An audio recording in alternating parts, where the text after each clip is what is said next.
Sampurasun. Mugi rahayu sagung dumadi. Semoga selamat sentosa seluruh alam. Nda ujara karna wawani kaidar kulupa. Katutupan kusilupa apanya ning aminget kasilipkeun. Kumala jati ning raga kena kututur ning jagat malapat di sarira. Ini ucapan orang-orang yang tenggelam dalam ketidaksadaran, tertutup oleh kealpaan, karena mereka dalam keadaan tidak sadar, terlangkahi, tersembunyikan oleh pangkal kenistaan pada tubuh, terpengaruhi oleh cerita-cerita dunia, membayangi dalam diri. Kalimat atau kidung yang dibacakan tadi adalah kutipan dari naskah atau kitab Sang Hyang Raga Dewata.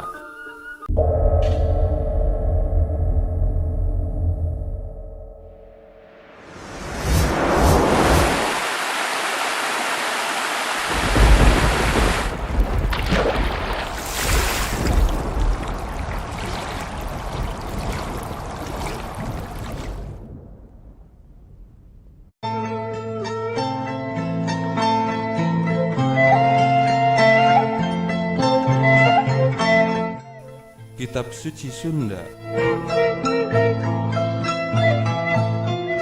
Kemudian beberapa naskah Sunda kuno yang memberikan ajaran didaktis banyak yang dijadikan pedoman berperilaku bagi orang Sunda, sebut saja Sang Hyang Siksa Kandang Karasiang.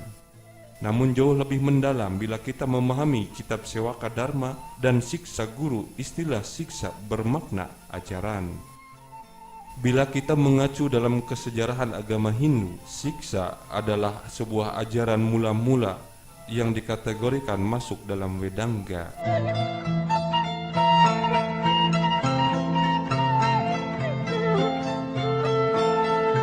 Kitab suci orang Sunda yaitu Sambawa, Sambada, dan Winasa telah dimaklumi agama Sunda sudah ada semenjak sebelum Dewa Warman bertahta di Salakanagara tahun 130 hingga 168 Masehi. Dihitung hingga sekarang, eksistensinya sudah lebih dari 20 abad atau 2000 tahun, bahkan mungkin lebih. Kitab suci sebagai pegangan disebut Sambawa, Sambada, dan Winasa. 3 kitab yang ditulis oleh Prabu Resi Wisnu Brata. Pikukuhan agama Sunda Pajajaran dituliskeun di nalayang Sambawa, Sambada, Winasa anu dituliskeun ku Prabu Resi Wisnu Brata. Nya inyana anu tukang tapati ngongora, inyana anu sainyana ngagalurkeun jadi kabehan pada ngarti agama anu kiwari disebut agama Sunda Pajajaran tea. Agama anu hanteu ngabeda-bedakeun, boro-boro ngagogoreng ngahaharuan agama sejen lantaran eueuh agama anu teu hade. Anu hanteu hade mah lain agama tapi metakeun agama jeung laku lampah arinyana. Ajaran-ajaran agama Sunda Pajajaran dituliskan dalam kitab suci Sambawa, Sambada, Winasa yang dituliskan oleh Prabu Resi Wisnu Brata. Dialah yang suka bertapa dari semenjak muda. Dia pula lah yang mengajak semua jadi mengerti agama yang sekarang disebut agama Sunda Pajajaran, yakni agama yang tidak membeda-bedakan, bahkan juga tidak menjelek-jelekan, memusuhi agama lain. Sebab tidak ada agama yang jelek.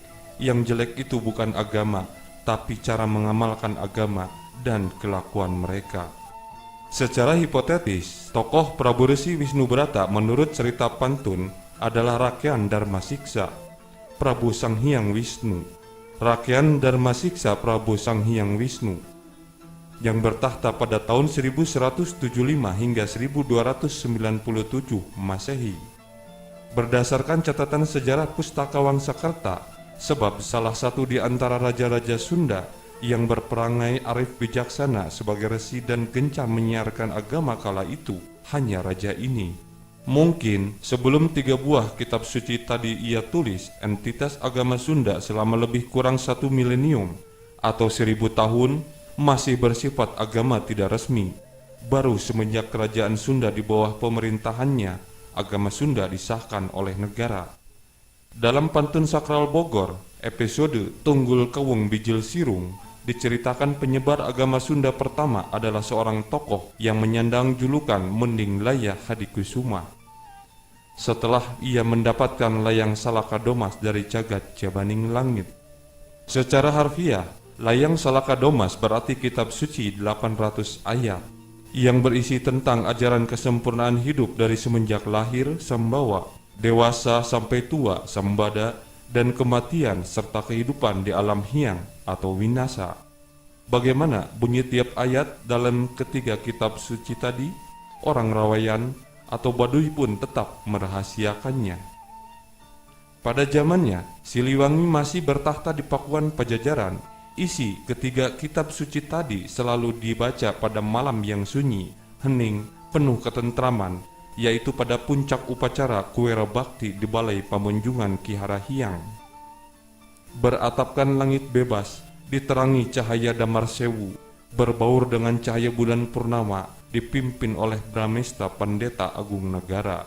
Keesokan harinya, ketiganya diarak dalam jampana Niskala Wastu, berkeliling di halaman Balai Pamunjungan, lalu ke Kompleks Pakuan yang sekarang berada di Bogor, Jawa Barat. Sementara itu, dalam naskah atau kitab Sang Hyang Sasana Mahaguru disebutkan bahwa tiga nama kitab itu adalah Sang Hyang Siksa Kandang, Sang Hyang Siksa Kurung, dan Sang Hyang Siksa Dapur. Hyang Tunggal Tatwa Panganjali, Ngawandawa di jagat kabeh alam sakabeh, Kalanggia di Saniskara, Hung Tatia Ahung. Sang Hyang Agung yang Maha Esa, dialah yang sebenarnya sang penyembahan, tiada beranak, tiada bersaudara, mempunyai teman pun tidak di jagat dan di alam ini, yang paling unggul di segala-galanya. Hung, nah itulah sang benar sejati, Ahung.